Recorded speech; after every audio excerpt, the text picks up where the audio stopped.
कि गंदे हाथों से खाना खाना उतना बुरा नहीं होता, क्योंकि वो आपके मल द्वार से बाहर आ जाता है सब कुछ, लेकिन जो हृदय में बसा होता है वही मुंह पर आता है और वही मुंह से बाहर निकलता है। तो हमें अपने हृदय में कैसी बातें रखनी है ये हमें सोचने की ज़रूरत है। अगर हमारे मन में कड़वाहट भरी है तो कड़वाहट ही बाहर आएगी, लेकिन अगर हमारे मन में प्रेम है तो हमारे मन से प्रेम ही बाहर हमारे मुंह के द्वारा वचन बनकर वो प्रकट होगा। इसलिए बहुत सोच समझ कर हमें बात करनी है कि हमें कैसे शब्दों का इस्तेमाल दूसरों के विषय में करना चाहिए।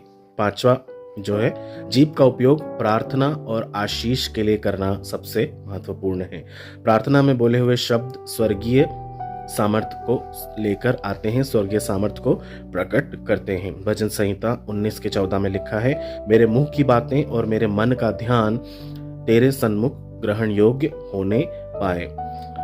जो जीभ प्रार्थना करती है वही परिस्थितियों को बदलती है। इसलिए कोशिश करें कि हम परमेश्वर से अपने लिए ऐसे शब्दों को मांगें जो प्रार्थनामयी हो, जिनमें सामर्थ हो, जिनमें शक्ति हो और जो उन्नति के लिए ही इस्तेमाल किए जाने के योग्य हों, क्योंकि वही वचन परमेश्वर को ग्रहण योग्य होते हैं। 6ठी और सबसे अंतिम बात, लेकिन सबसे महत्वपूर्ण बात, आपके शब्द आपके चरित्र से मेल खाने वाले होना चाहिए।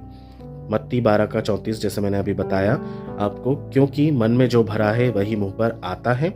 इसलिए मुख जो है वही बोलता है जो हमारे हृदय में भरा हुआ होता है। इसलिए यदि हमारा हृदय पवित्र है तो हमारे शब्द भी कीमती होंगे। हमारा हृदय अगर अपवित्र है तो हमारे शब्द भी बहुत कड़वे और गंदे हो सकते हैं। इसलिए मैं ये नहीं कहता हूँ कि हम बुरी बातें नहीं करते हैं, हम करते हैं, कई बार हम ऐसा करने लगते हैं। लेकिन मेरे प्रियो, यदि आपको आपके मन में पवित्र आत्मा इस बात का कन्विक्शन दे रही है कि आप जो शब्द यूज कर रहे हैं वो आपको नहीं करने चाहिए थे, तो आप उसी समय उसी क्षण आप परमेश्वर से क्षमा को मांगे और परमेश्वर से ये प्रार्थना करें कि पिताजी, जो भी गलती मुझसे हुई है उसके लिए आप मुझे क्षमा करें, मुझे ऐसे शब्दों का इस्तेमाल नहीं करना है। वचन में लिखा है, परमेश्वर से कहें कि तू मेरे मुख की चौकसी कर। सच में मेरे प्रियो, आज के इस संसार में हमें अपने मुख की चौकसी करना बेहद ज़रूरी है, क्योंकि हमें मसीहत को प्रेम से ही बढ़ाना है।